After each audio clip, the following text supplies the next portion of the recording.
ini. Cuman Iya, pertanyaannya sudah jelas ini ya. Saya mau Saya itu turun dukun ya, yang hobi dicaci maki, dihina orang semau maunya sendiri. Assalamualaikum. Ya, saya nggak pernah mencaci maki orang ya, karena situasi Gus Tanur nggak mencaci maki saya. Terus masalahnya apa sama saya? Kecuali Gus Tanur nyaci maki saya balas cacian makiannya, betul? Ya, itu saya. Nah, kembali pada orangnya, saya nggak memikir orang lain, Mas. Yang saya pikirkan diri saya sendiri, saya mencaci maki orang enggak? Itu saya pertanyakan saya. Dan aku tunjukkan sifat saya. Nah, kalau Gus Tanur disi langsung, dukun sesat, dukun penipu, dan capul. Ya udah, saya umpat. Ngaku aku Islam celeng, langsung saya nggak tahu-tahu tak gaspol. Kan begitu, betul nggak? Ya, saya betul, menderita saya sakit. sepakat. Oh iya. Terus saya gitu. Dukun itu profesi, Mas. Dukun itu punya agama. Kebetulan saya beragama Islam. Saya tahu hukumnya, saya tahu aturannya. Tapi jangan dibabat. Tapi dukun cabul, dukun penipu. Nah, dukun apa lagi? Dukun itu Nyembah kalau duit di juga. ini Mbah Dukun, kalau di istilah leluhur saya atau keturunan saya, dukun itu bahasa duduk sambil tekun. Iya, profesinya kan di situ saya. Tapi profesinya diinjak-injak, gantian saya injak-injak. Dari mana dasar injak-injak nih? Ngaku Islam, injak-injak Islamnya. Kalau saya begitu. Ngadu ilmu, berani gitu. Gus, saya mau bertanya aja ya, biar saya dapat apa-apa dari sini kan gitu. Saya nanya sedikit aja. Kebetulan kan saya ini orang tua kan memang sudah meninggal. Saya 9 keluarga semuanya pemuka agama semua. Termasuk saya dulu, saya tidak menikah, sekarang udah menikah walaupun tidak bangun lah ya. Ini curhat sedikit. Enggak, bangun kok fungsi aman itu mah. Nah, ya kalau dulu kan kalau dulu kan harus disuntik. Itu di mute itu host. Iya, kalau dulu kan harus disuntik kan. Kebetulan bapak saya bukan sombong, nauzubillah summa nauzubillah, kami punya nasab ke Kerajaan Mataram. Memang Kerajaan Mataram kan pernah berkuasa di Bandung. Summa nauzubillah. Dan buyut saya mungkin yang murtad ya waktu itu karena kedatangan Belanda. Ibu saya, bapak saya semuanya Katolik. Nah, kami ini punya tradisi, Gus, di rumah ini. Kami ini punya tradisi. Walaupun saya juga memang agak cekcok kemarin gara-gara saya Islam gitu. Agak cekcok dengan keluarga sedikit. Bukan cekcok sih mungkin ya. Sedikit perselisihan perbedaan pendapat. Kami punya tradisi yang namanya untang-anting ruat anting namanya. Untang-anting ruat anting. Itu jadi untang-anting ruat anting itu kami punya tradisi itu, turunan itu anak keempat itu disebutnya anak suci.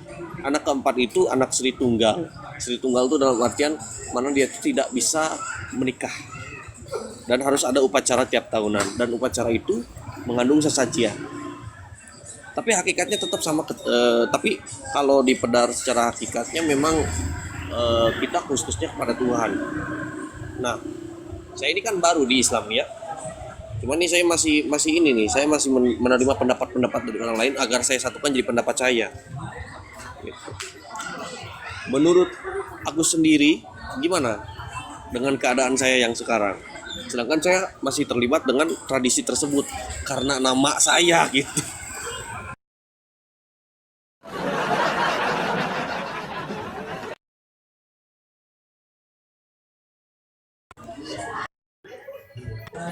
Ya intinya kan begini Bang, Bang Immanuel ya, bukan karena kita ini satu keyakinan, satu agama, lalu kemudian tidak ada perdebatan di situ, itu sudah pasti ada gitu loh. Karena apa? Karena di Islam sendiri itu melalui sabdanya Kanjeng Nabi Muhammad SAW itu bahwasanya sataftariku ummati ala salasin wa sab'ina firqatan. Umat saya itu akan terpecah belah menjadi 73 golongan. Betul. Yang diterima hanya satu. Iya. Nah, ini sudah mulai kelihatan Bang gitu loh. Sudah mulai kelihatan ada ini di kitab ya, ada kitab namanya Kunuzus Sa'adah Al-Abadiyah. Di situ diceritakan ada seorang Habib namanya Habib Ahmad Al-Haddar. Nah, itu dikatakan wa dzakaru anna Ahmad al-Madhkur idza kana ra'a imra'atan fit tariqi qabasaha an sat'iha wa hikmatuhu yukhriju syahwataz zina. Yukhriju syahwatuz zina gitu. Jadi Ahmad Al-Haddar ini ketika dia itu ada di lorong jalan, kemudian melihat perempuan-perempuan di jalan itu, dia dekati perempuan itu, kemudian dia pelintir puting payudaranya. Dan hikmahnya adalah untuk mengeluarkan syahwat zina dari perempuan-perempuan itu. Nah, ini dikatakan karomah oleh mereka. Nah, secara definisi karomah itu nggak masuk, karena karomah itu adalah amrun kharikun lil adah, perkara yang tidak bisa dilakukan oleh manusia pada umumnya. Lah kalau sekedar meremas-remas payudara wanita, siapa yang nggak bisa melakukan itu? Bukan perkara yang aneh, bukan perkara yang ajaib itu. Betul. Nah, kemudian yang kedua, Gus, syarat definitif daripada karomah itu, ya kan? Yushtaratu lil karomati alla tukhalifan nususul qur'aniyah wal ahaditsan nabawiyah. Syarat daripada perkara tersebut bisa dikatakan karomah itu tidak boleh bertentangan dengan nas-nas Quran dan hadis-hadis Nabi yang sahih. Nah, ini kan bertentangan, di mana Quran mengatakan wala taqrabuz zina, jangan mendekati zina, gitu loh. Dan kemudian berdasarkan hadis Nabi, ya kan, orang yang berzina apabila dia itu perjaka dan perawan, maka dihukum dengan 100 pukulan cambuk, kemudian diasingkan selama 1 tahun. Nah, kalau yang berzina itu laki-laki dan perempuan yang sudah menikah, artinya zina muhson atau pernah menikah, maka itu selain dicambuk 100 kali, dia dirajam sampai mati gitu loh. Nah, ini kan jelas. Nah, artinya hal-hal seperti ini harus kita sampaikan kepada masyarakat. Jangan sampai cerita ini lalu kemudian dijadikan pembenaran ya oleh oknum-oknum, ya kan, yang berlagak seperti seorang wali lalu tiba-tiba melakukan hal itu, gitu loh. betul. Kan begitu teman-teman. Ini Bang, Jadi kan pertanyaan saya tadi gimana? Iya.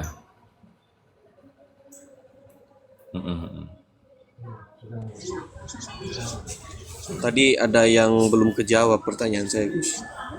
Iya. Apa itu? Saya punya pertanyaan tadi. Apa itu? Oke, tadi kan mungkin agak melenceng sedikit. Ini pertanyaan saya. Hak ukul keluarga saya punya tradisi yang namanya untang-anting ruat anting. Untang-anting, ruat anting. Ya, Anting. Nah, tradisi ini udah dijalankan turun-temurun secara dari garis keturunan. Yang dimana anak keempat itu disebut anak Sri Tunggal. Dalam bahasa Katoliknya anak Sri Tunggal Maha Kudus. Anak keempat itu anak Sri Tunggal Maha Kudus. Nah, dan setiap tahun itu harus ada sesajian dan harus ada pesta keluarga lah, mungkin kurang lebihnya seperti itu kalau dijelaskannya ya. Nah, secara hukum hak Islam, saya bingung nih, saya terjebak di tradisi itu sebenarnya. Terjebaknya apa? Saya tidak mengikuti itu, sedangkan saya menanggung nama keturunan Raden. Di satu sisi saya masih belum paham nih hukumnya dari agama saya seperti apa. Iya. Begitu. Saya itu belum memahami itu ontang anting itu apa, itu belum paham saya itu masih belum paham. Untang anting ini begini Pak, kalau misalkan ada anak empat disebutnya anak Sri Tunggal. Nah pasti ada anak empat ke itu atau nanti ada anak untang anting yang disebutnya. Termasuk saya juga untang anting. Saya juga untang anting anak ke-9. Anak ke-9 tuh ke atas mati saya, ke bawah mati. Nah, makanya ada selalu setiap 1 tahun itu ada yang namanya ruat untang-anting. Ah ya. Berarti itu kan masuknya tahun kan sekali. tradisi kan? Tradisi. Nah, iya yang saya pertanyakan. Ya. Saya kan terjebak tuh di tradisi itu karena apa? Karena saya kan terjebak dari tradisi itu karena turunan. Tidak bisa mungkir dong. Satu itu, Iya. kedua, sedangkan saya masih belum paham dalam segi hukum agama yang saya peluk sekarang. Seperti apa? Apakah diperbolehkan? Apakah tidak? Gitu. Ya kalau sejauh yang saya pahami ya tentang masalah adat budaya tradisi itu, Islam itu sangat fleksibel kok, ya kan? Jadi ada kaidah itu yang mengatakan al-adatul muhakkamah. Adat itu bisa menjadi tolak ukur di dalam menetapkan sebuah hukum. Artinya apa?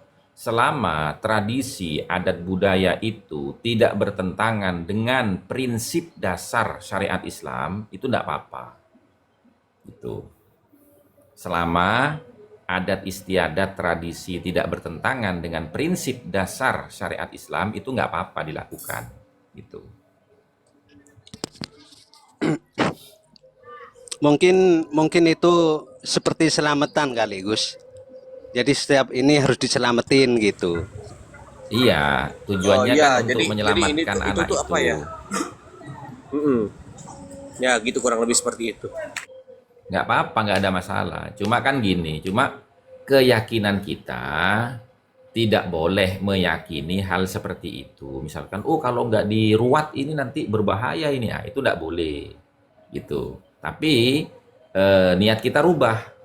Tradisi ini saya lakukan, ya kan, bukan karena takut. Kalau tidak melakukan tradisi ini, saya akan celaka. Tidak, tapi saya melakukan tradisi ini dalam rangka menghormati kekayaan budaya tradisi bangsa saya, di mana Allah mentakdirkan saya menjadi bagian dari bangsa ini. Dan juga saya memohon pertolongan kepada Allah untuk memberikan keselamatan dunia akhirat begitu. Jadi jangan mengikuti keyakinan yang tidak sesuai dengan syariat begitu.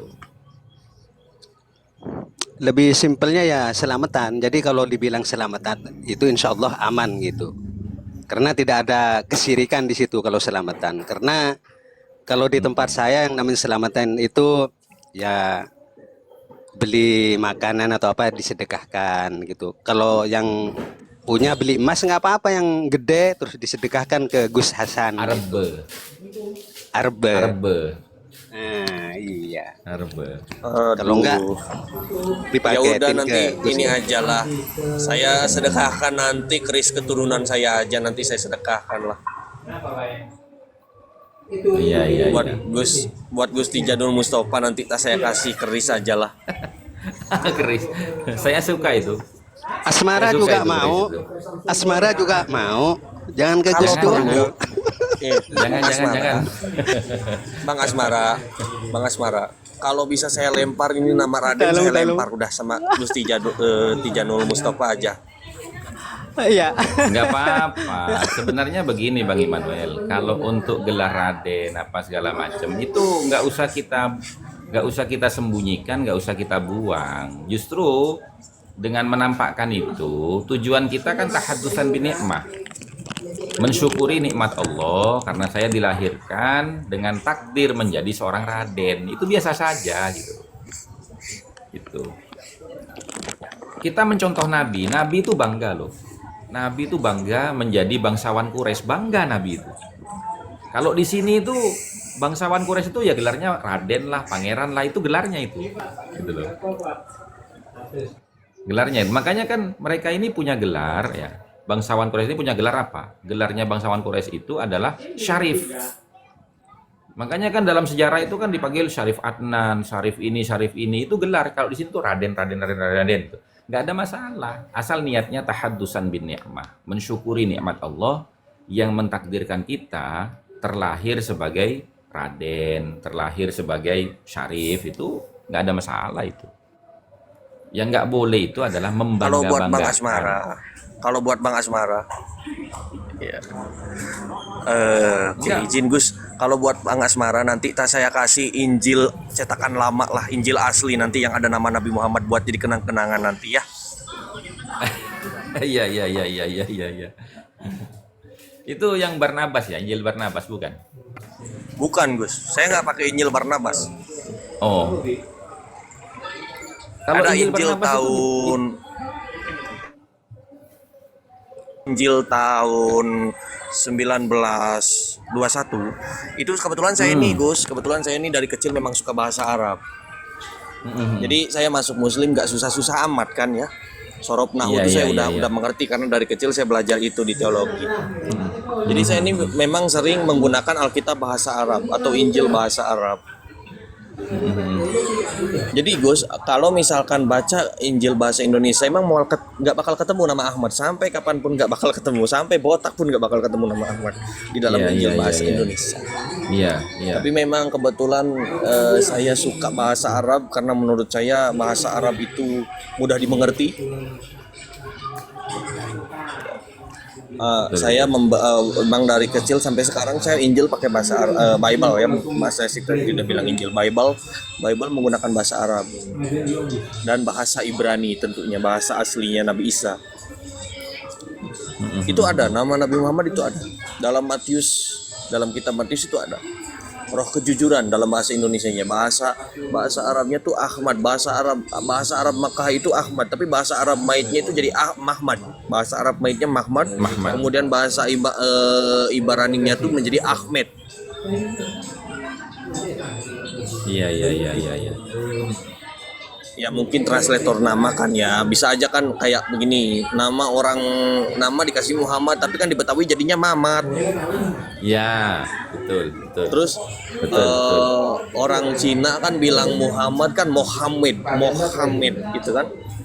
Orang Ya. Sunda bilangnya Muhammad, Mad gitu kan, Mad gitu Ya. kan gitu. Ya. Orang Betawi kemudian jadi Mamat, ya itu mungkin Ya. perbedaannya seperti itu.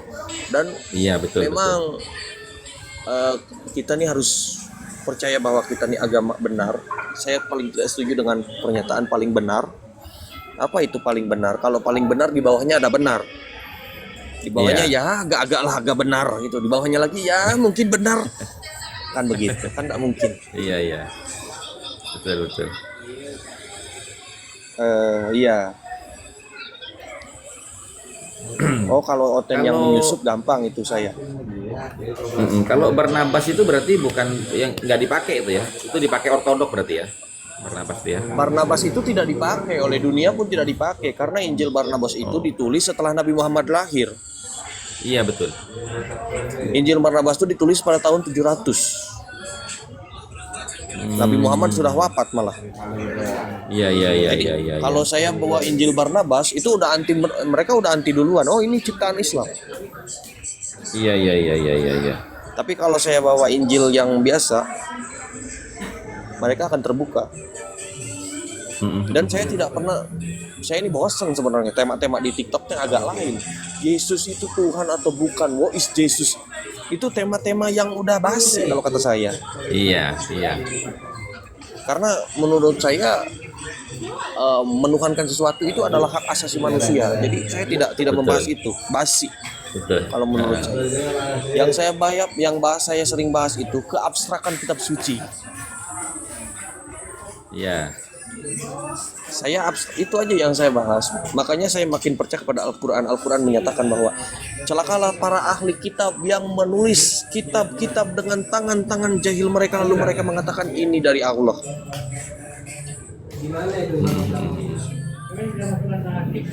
Ini dari Allah. Memang terbukti seperti itu kan, dalam Alkitab kan banyak.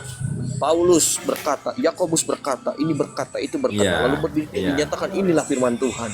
Di mana letak Iya. firman Tuhannya? Itu. Betul, betul. Ya memang saya mungkin kalau di bagian ini lebih ahli lah ya.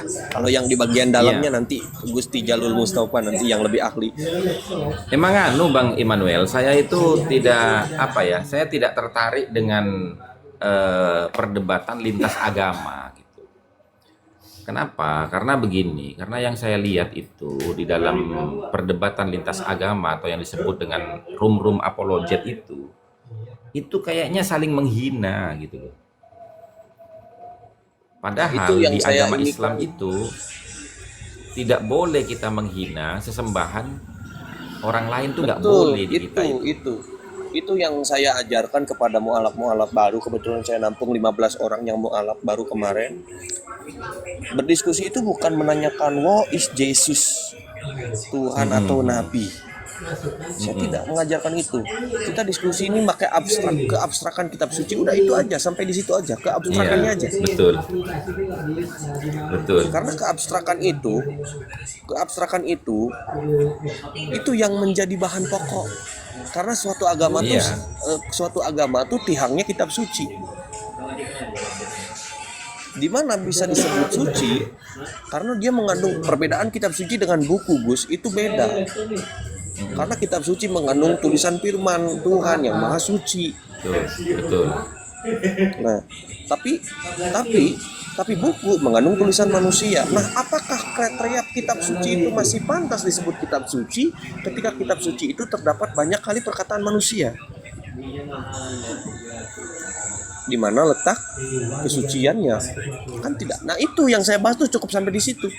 Tidak melebihi itu. Karena konteks ilmiah itu wajar, membahas kitab suci itu wajar. Tapi ketika sudah membahas sesembahan itu beda lagi cerita, bahkan kena hukum pidana. Iya. Ini Bang Immanuel, mohon maaf ya, di tempat saya sudah azan maghrib ini. Kira-kira saya mau akhiri dulu, karena kita harus melaksanakan ibadah sholat maghrib dulu. Nanti insya Allah jam 9 saya akan buka koma lagi. Baik, siap. Ya, terima kasih teman-teman. Mohon maaf semuanya, sehat-sehat selalu. Wallahul muwaffiq ila aqwamit thoriq wa lafu minkum. Wassalamualaikum warahmatullahi wabarakatuh. Waalaikumsalam warahmatullahi wabarakatuh. Sallu ala Nabi Muhammad.